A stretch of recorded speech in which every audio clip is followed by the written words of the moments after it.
Hello guys, welcome to the accounting class. आज की video में हम लोग रिकंस्ट्रक्शन क्या होता है, वो कितने तरह का होता है और उसकी नीड क्या होती है।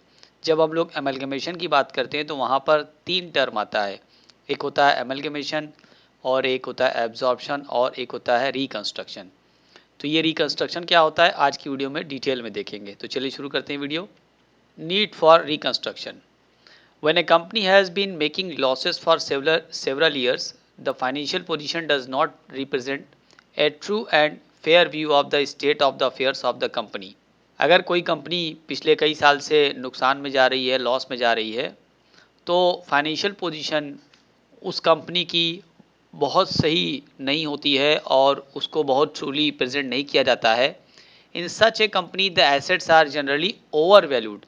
ऐसी कंपनी में एसेट्स को ज़्यादा वैल्यू करके या ओवर स्टेट करके दिखाया जाता है। As the balance sheet consist of fictitious assets, क्योंकि उसके अंदर बैलेंस शीट में कुछ फिक्टिशियस एसेट्स भी होती हैं। फिक्टिशियस एसेट्स को हिंदी में कहते हैं काल्पनिक संपत्तियाँ। कुछ ऐसे खर्चे होते हैं, कुछ ऐसे एक्सपेंसेस होते हैं जिनको एसेट्स माना जाता है। दरअसल वो एसेट्स नहीं है, लेकिन उनको एसेट्स मान लिया जाता है, उन्हें ही फिक्टिशियस एसेट्स कहते हैं। डिफर्ड रेवेन्यू एक्सपेंडिचर, आपने देखा होगा, ये जो डिफर्ड रेवेन्यू एक्सपेंडिचर होता है यही फिक्टिशियस एसेट्स होता है। एग्जाम्पल के तौर पर एडवर्टीजमेंट का एक्सपेंसेस इतना हैवी होता है कि उसको एक साल में हम लोग राइट ऑफ नहीं करते हैं, उसको धीरे धीरे करके कई सालों में राइट ऑफ करते हैं।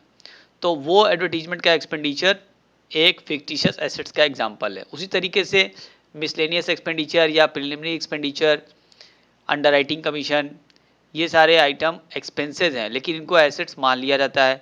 चूँकि ये एक्सपेंसेस हैं और एसेट्स माना गया है तो ये रियल एसेट्स नहीं हो सकते हैं, क्योंकि इनको बेच करके कुछ मिलने वाला नहीं है।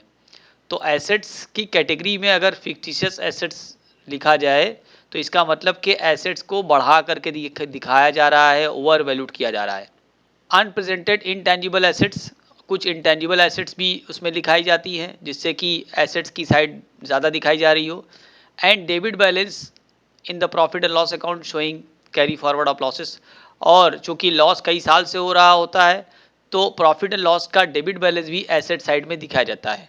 तो ये तब होता है जबकि बिजनेस में कई साल से लॉस हो रहा हो, तो उसकी जो बैलेंस शीट है या फाइनेंशियल पोजीशन का स्टेटमेंट है वो इस तरह का होता है कि उसकी एसेट्स के साइड ज़्यादा वैल्यू दिखाई जाती हो। Such a situation always leads the company to show a higher net worth and not depicting a true picture of financial statement.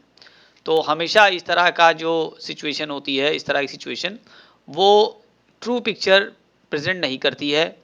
In short the company is over capitalised, हम ये कह सकते हैं short में कि कंपनी ओवर कैपिटलाइज्ड सिचुएशन से गुजर रही होती है।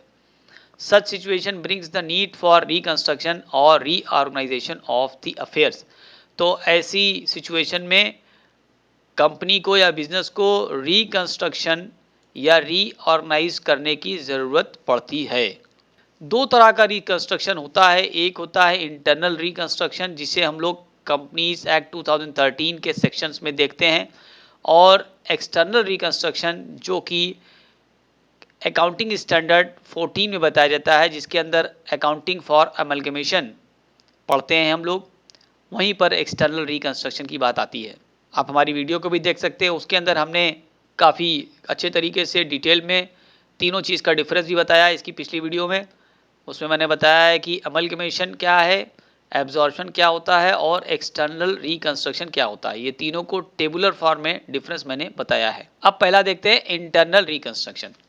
Internal reconstruction is a process by which affairs of a company are reorganized by revaluation of assets, reassessment of liabilities। ये कहा जा रहा है कि कंपनी के जो अफेयर्स होते हैं उनको फिर से रीवैल्यूएट किया जाता है, उसमें एसेट्स का रिवैल्यूएशन होता है, उनकी नई वैल्यू को जांचा जाता है, देखा जाता है, और लायबिलिटीज़ का भी रीअसेसमेंट होता है।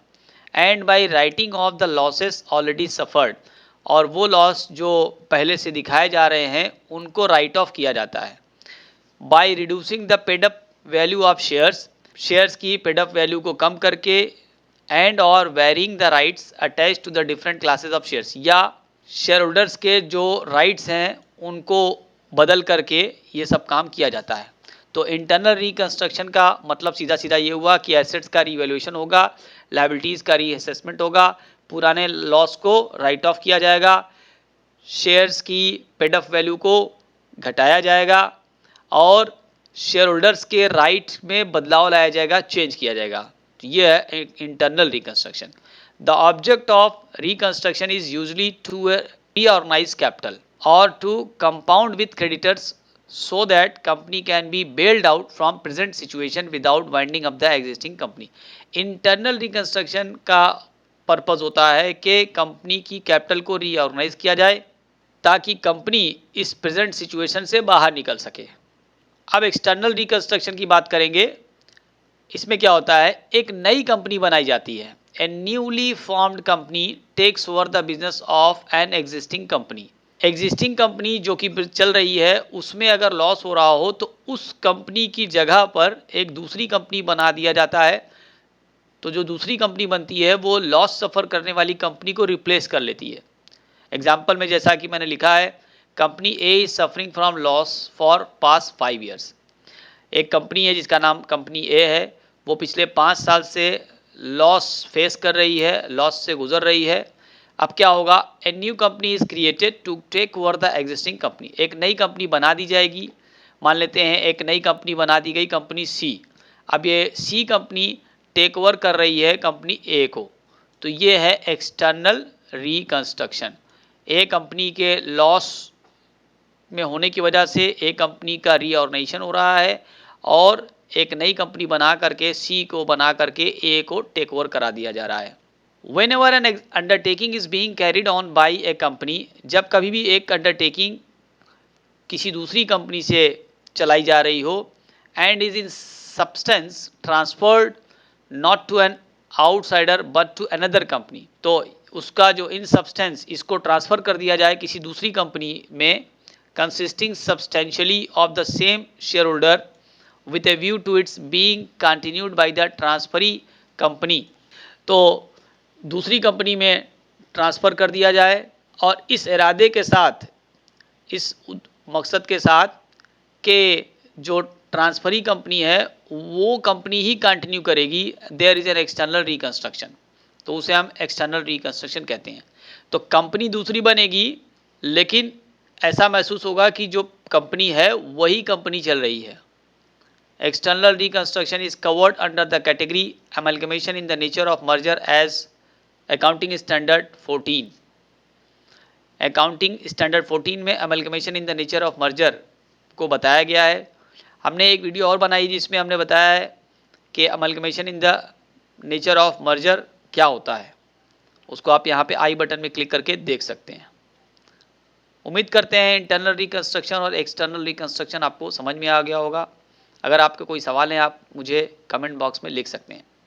और अगर आपने मेरे चैनल को अभी तक सब्सक्राइब नहीं किया है इस तरह की और वीडियो देखने के लिए, इसको सब्सक्राइब कर दें। अपना बहुत ख्याल रखिए, मिलते हैं अगली वीडियो में, तब तक के लिए गुड बाय।